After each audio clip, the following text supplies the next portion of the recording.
আসসালামু আলাইকুম। আজকের বিশ্বে আমরা এমন এক সময় পার করছি যেখানে কেবল উন্নয়নের কথা বললেই চলবে না, নিজেদের সুরক্ষা, মর্যাদা এবং স্বাধীনতা রক্ষা করাও সমান গুরুত্বপূর্ণ।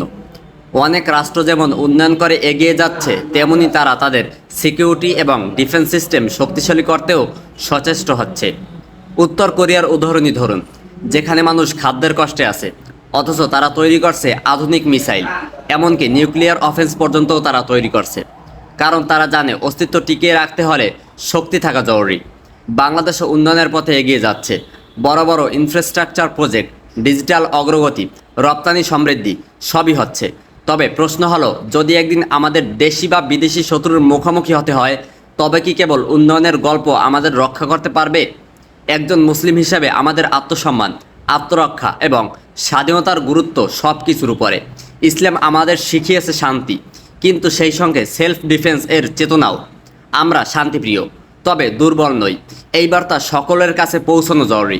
বাংলাদেশের উচিত এখন থেকে কিছুটা হলেও স্ট্র্যাটেজিক স্ট্রেংথ অর্জনের দিকে নজর দেয়া, নিজস্ব মিলিটারি টেকনোলজি, রিসোর্স সেন্টার এবং ডিফেন্স ট্রেনিং গড়ে তোলার উদ্যোগ নেওয়া উচিত, যেন আমরা কখনোই কারো উপর পুরোপুরি নির্ভরশীল না হই।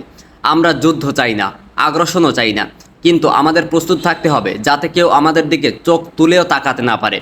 তাই আজকের এই সময়ে আমাদের আহ্বান শুধু উন্নয়ন নয়, শক্তি ও সুরক্ষার ভারসাম্য বজায় রেখে এগিয়ে যাওয়াই হবে সত্যিকারের অগ্রগতি। বাংলাদেশ হোক আত্মনির্ভর, মুসলিম জাতি হোক সম্মানের প্রতীক।